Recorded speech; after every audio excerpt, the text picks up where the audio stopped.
So Man United have ended City's unbeaten run and Bruno scores against the top six. Ollie's done it again. Ole, ole, ole, ole. Right, so it's ended 2-0 to Man United at the Etihad. Ollie does it again whenever he's in bad form and his job comes slightly under pressure. He always pulls a win out of the bag.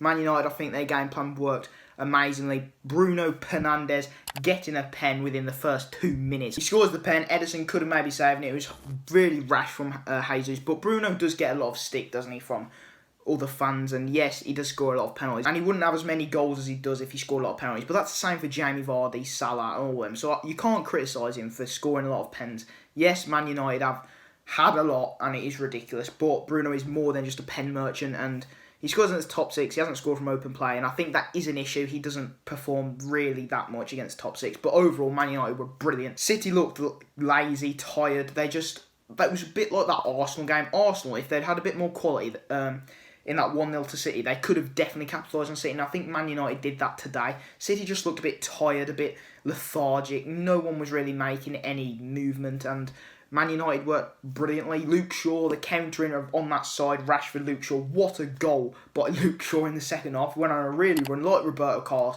banged it into the bottom right. I mean, he's definitely been the best left-back in the Premier League this season, and he's done amazing ever since Alex Tellers come in. He's upped his performance levels, and yeah, he's performing amazingly, but I thought Pep Guardiola he got it a bit wrong. He should have brought Foden on and Aguero. He should have brought Foden on earlier, and he should have definitely brought Aguero on, because up top they looked just shoddy. Obviously they had a few chances with Foden, but I think this City team is a little bit overrated now. I know they're a really good side, but everyone's comparing them to like the Centurion season and all that, and they're not that good. They're not one of the best teams to ever faced. If Liverpool were performing to the levels they did last season, they would be sky high over this City team. I'm not saying that they're a bad team by any means, but they're not a great team. I think you saw it today.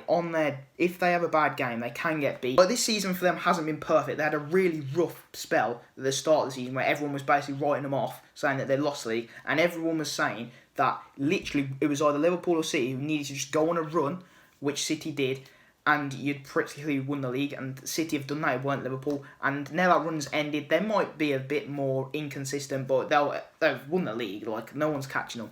But I do think it's a concern in the Champions League. If it's very similar to the Lyon game where they got counted and all that stuff, I think all the City fans want to win the Champions League. Unfortunately, your oil money's not going to win it, I don't think, unless you buy Messi next season. This season, I think, if you play like that, and like Pep rotates his team sometimes, I can't see him winning the Champions League. And Sterling is so overrated. He's a tapping merchant. He missed about 2 or 3 sitters today. Wan-Bissaka pocketed him, and I don't understand the fuss over Sterling. If I could do what he does in that team, alright, he scored a few decent goals. That free kick was a good goal, but most of his goals are tap-ins. I don't think he's a great player. But yeah, I don't see this being a massive issue for City. They've won the league. They've got Southampton next, so it'll be a bit easier to win. And yeah, it's just one of them days where the unbeaten streak's gone. I think their winning run in the Premier League is shared with Liverpool still. So yeah, a good performance by Man United. If they'd have picked up points on the teams that they should have done, like the Palaces, the Evertons, they might be in a shout to winning the league, but the league's over and it's good win by Ollie masterclass. He's unbeaten at the Etihad.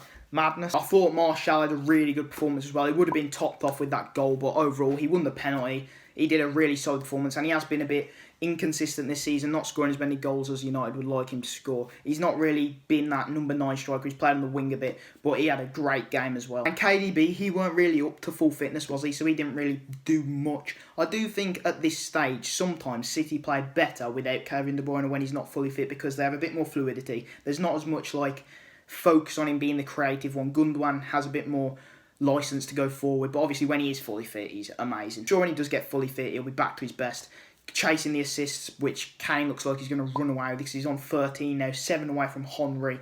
Absolute madness. But yeah, I thought United were amazing. City should get back to winning ways against Southampton, but I don't think they'll win the Champions League. So I hope you guys enjoyed. Please make sure to leave a like, subscribe, and I'll see you in the next video.